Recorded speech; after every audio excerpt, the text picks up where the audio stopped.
What's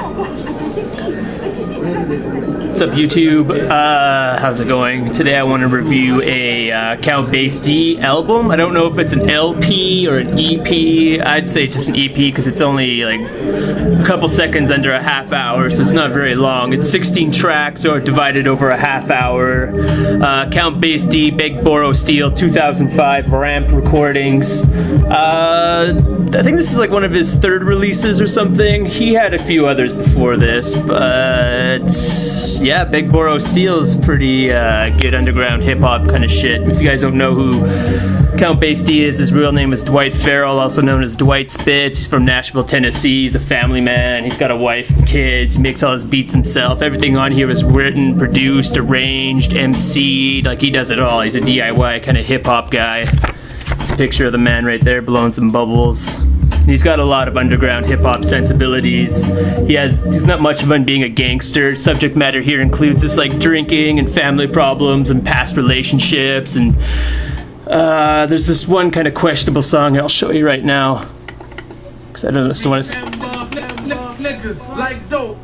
And this goes on for 2 songs. Like songs 7 and 8 are all about this kind of stuff, but like, other than these 2 tracks, it's a pretty solid album though. Like, I don't know, it's kind of questionable driving around and listening to this in your car, but yeah, he'll talk about money and, like, you know, struggling with poverty and trying to feed his family just by doing music and stuff. And a lot of, like, he likes to talk about his wife and stuff and how grateful he is to have a woman like that in his life though. So he's a good guy. He's got a lot of heart and soul. His beats are really the highlight of the album here, because he, as good as MC as he may be, is just a little off-kilter, like left to center kind of raps, kind of disjointed, quirky, like off-the-cuff kind of flow. But his beats are really good. And like I said, they're all like homemade kind of stuff on an MPC and shit like that, and like maybe a little drum machine. A little bit of sampling on here too. It's all kind of like jazzy, soulish, funky, you know, chopped up kind of rhythms. Like, it's got all these crazy loops on it. Like, it's kind of like a combination of Madlib with Blockhead. You might know Count Basie from MF Doom's Food album, which is awesome. He was on the song Potholders. He's actually really good friends. He mentions Daniel Jamil, that's MF Doom's real name, in a couple of his other albums though. If you're looking to get into Count Basie, I wouldn't really suggest starting with Begborrowsteel, because it's just a bunch of mini songs on here too. Like, a lot of songs are just barely over a minute, under a minute.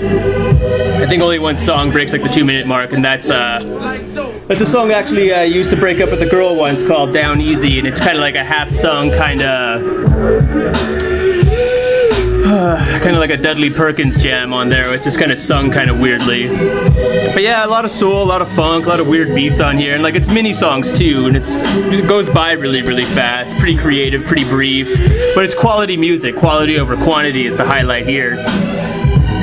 The songs where it says black people like dope is actually a title, Kumbuka Watu Penda Pesa, parts 1 and 2, and I actually looked up what that means, and I think it's some sort of Swahili. It's just a translation for what he's saying too, because Kumbuka is supposed to be remember, and then Watu is like a folk or a nation, so I just, you know, did the math and assumed that's what it meant. 2005 Ramp recordings.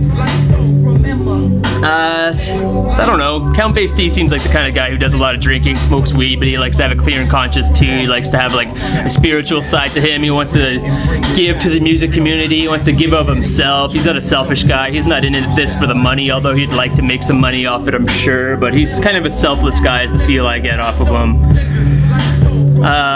He also uses a lot of spoken word and film, like movie samples on here too, from like, I would assume like blaxploitation movies or something, because the first track on here, Bullets His Brains, it sounds like the story of Noah told from like a modern day ghetto kind of thing, where this guy is impersonating God and talking to this black reverend, I'd assume, named Noah, and he was asking him like, what's the longest it's ever rained here, because Noah was twitching and he was sensing the rain and stuff, and he's like, what if I were to tell you it rained for 40 days and 40 nights, and Noah was all like, I'd say that's a complete rain, like had that kind of, you know, I don't know, kind of like a little bit of street wit to him, like a little bit of, I don't know, he's kind of a sharp guy, it turns out. And you were talking about all the problems in the world, how everyone's gambling and stealing and it's vile women, no one had any moral sense, and everyone's making bad liquor too, like bad liquor was a problem for this guy. It was pretty funny, but yeah, short album, but it was quality music. I don't know, if you want to get into some underground hip-hop, this is a great album. I really like it. The whole reason I picked up this album, because I had a couple Dwight Count Basie albums before this, and I went to Listen Records and the guy was playing it there, and I recognized his voice and stuff, and then the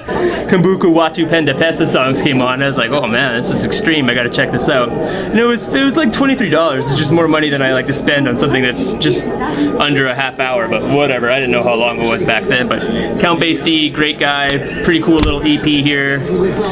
Like I said, a bunch of like well done, you know, well produced, self-produced, mini hip-hop songs in here too. Count Basie, check them out.